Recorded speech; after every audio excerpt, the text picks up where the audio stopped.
તારાપુરના કામદારોની ન્યાય માટેની પોકાર। નમસ્કાર મિત્રો, આજે દેશમાં મોંઘવારી ક્યાં પહોંચી છે એ આપણે બધા જ જાણીએ છીએ, પણ શું તમે ક્યારે વિચાર્યું છે કે જે મજૂરો કે કામદારો રાત દિવસ એક કરીને કંપનીઓ ચલાવે છે તેમનું આ મોંઘવારીમાં કેવી રીતે ગુજરાન ચાલતું હશે? જી હા, ગુજરાતના આણંદ જિલ્લાના તારાપુરમાંથી એક મોટો કિસ્સો સામે આવ્યો છે, જ્યાં સેંકડો કામદારો પોતાના હક અને ન્યાય માટે મેદાનમાં ઉતર્યા છે। વિડિયો પૂરો જોજો, કેમ કે આજે આપણે વાત કરવાના છીએ શ્રમિકોના આર્થિક શોષણ વિશે। આણંદ જિલ્લાના તારાપુર તાલુકાના ઇન્દ્રનીજ મુકામે આવેલી ડ્યુરાવિટ ઇન્ડિયા પ્રાઇવેટ લિમિટેડ કંપનીના કામદારોએ ભેગા મળીને માનનીય મામલતદાર સાહેબને એક આવેદનપત્ર આપ્યું છે। વિષય છે પગાર વધારો અને અન્ય સુવિધાઓ લાગુ કરવા બાબત। કંપનીમાં આશરે 200 થી 230 જેટલા કામદારો કામ કરે છે। આમાંથી ઘણા કામદારો છેલ્લા 13 થી 15 વર્ષથી સતત મજૂરી કરી રહ્યા છે, પણ દુઃખની વાત એ છે કે આટલા વર્ષોની મહેનત છતાં આ મોંઘવારીના જમાનામાં તેમનો પગાર માત્ર 17,000 થી 21,000 રૂપિયા સુધી જ રાખવામાં આવ્યો છે। કામદારોનો આરોપ છે કે તેમનું છેલ્લા 15 વર્ષથી આર્થિક શોષણ થઈ રહ્યું છે। તેમની મુખ્ય સમસ્યાઓ નીચે મુજબ છે: કોન્ટ્રાક્ટ મજૂરોની હેરાનગતિ। 5 વર્ષથી વધુ સમયથી કામ કરતા કોન્ટ્રાક્ટના માણસોને ન તો પાકા કાયમી કરવામાં આવે છે, ન તો તેમનો પગાર વધારાય છે। ટ્રાન્સપોર્ટ સુવિધા બંધ। છેલ્લા 5 વર્ષથી કંપની દ્વારા ટ્રાન્સપોર્ટ એટલે કે આવવા જવાની કોઈ વ્યવસ્થા કે સુવિધા આપવામાં આવતી નથી। ઇન્સેન્ટિવમાં કાપ। જો કોઈ મજૂર મહિનામાં માત્ર 2 રજા પણ પાડે તો તેનો આખા મહિનાનો ઇન્સેન્ટિવ કાપી લેવામાં આવે છે। Medical insurance. કાયમી કર્મચારીઓને વર્ષો જૂનો 40,000 રૂપિયાનો જ મેડિકલ ઇન્સ્યોરન્સ મળે છે, જેમાં મોંઘવારી પ્રમાણે કોઈ વધારો કરાયો નથી, અને કોન્ટ્રાક્ટ મજૂરોને તો આ સુવિધા મળતી જ નથી। રજાઓ અને પગાર કાપ। પહેલા વર્ષે 33 અને 12 રજાઓ એકસાથે મળતી હતી, જે હવે પોઈન્ટ ટેબલ સિસ્ટમથી કરી દેવાઈ છે। વળી સરકારી નિયમ મુજબ જે બેસિક 50% કરાયું છે તે રકમ પગારમાંથી કાપવામાં આવતા મજૂરોનો હાથમાં આવતો પગાર ઘટી ગયો છે। આ તમામ અન્યાય સામે કાયમી અને કોન્ટ્રાક્ટના મજૂરોએ માંગ કરી છે કે આ મોંઘવારીના સમયમાં તેમના પગારમાં ઓછામાં ઓછું 5,000 રૂપિયાનો વધારો કરવામાં આવે। મજૂરોએ મામલતદાર સાહેબને નમ્ર અરજ કરી છે કે આ બાબતે યોગ્ય તપાસ થાય, કંપની સામે કાર્યવાહી થાય અને તેમને વળતર સાથે ન્યાય મળે। दुर्गेश चौबे, अपना डिमांड यही है कि एग्रीमेंट थोड़ा बराबर कर दो। एग्रीमेंट कम हुआ है, जिसकी वजह से परेशानी है सबको। 200 से ज़्यादा आदमी। મારું નામ શૈલેષ વાઘેલા સાહેબ। આમ જણાવવામાં આવે તો મેં 17 વર્ષ નોકરી કરી છે, એ પ્રમાણે જોવામાં આવે મને 10મા મહિનામાં પગાર વધારાના મુદ્દો ઉઠાવતા મને છૂટો કરી દેવામાં આવ્યો, કોન્ટ્રાક્ટમાં કરી દેવામાં આવ્યો, પછી ગેરકાયદે મૂકવામાં આવ્યો। આવી દર વર્ષે જે અવાજ ઉઠાવે એને 4-4, 5-5 વર્કરોને છૂટા કરી દેવામાં આવે છે। કોઈનો અવાજ આગળ જવા દેવામાં નથી આવતો, અને પ્લસ આ માણસોને આવવા જવા માટે ટ્રાન્સપોર્ટની સુવિધા નથી। ત્યાં આગળ 2 માણસ અત્યાર સુધી 2 વાર એમ્પ્લોયનું અવસાન બી થયું છે।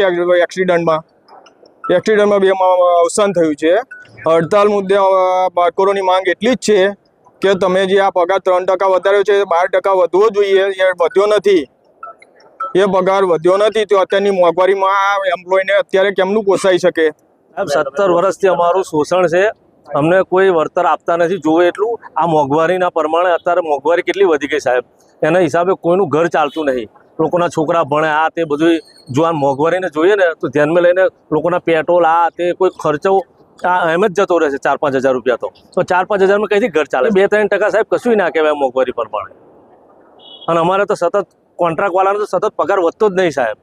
મિનિમમ 17-18 હજાર રૂપિયા પગારે જોઈએ, એટલો આવો જોઈએ કપાતા, એ કશું આવતું નહીં। 9-10 હજાર રૂપિયા આવે સાહેબ, એમાં શું ઘર ચાલે સાહેબ?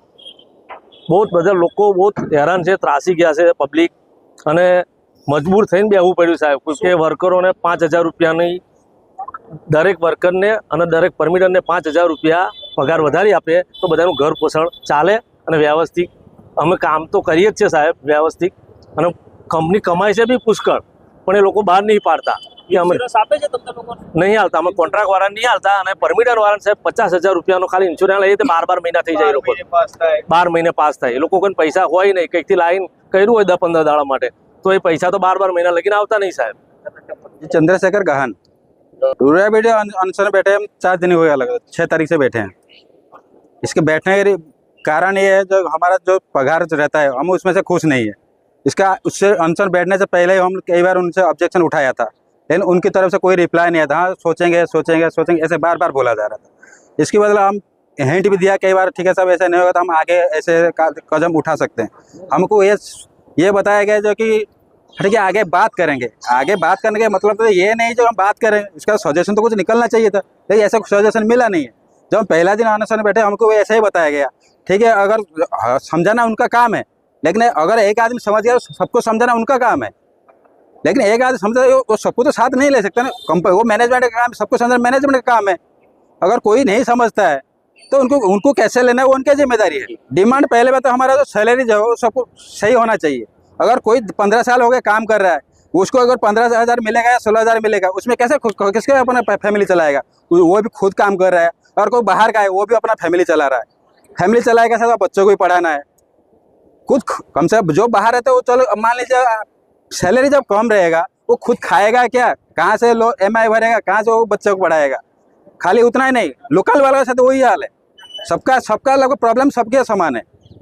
इसके आगे कोई कार्रवाई होता नहीं। हाँ सोचेंगे बात करें, इसमें 10-12 साल से वही हो रहा है। अगर कोई लेट मिलता है उस टाइम पूछा जाता है।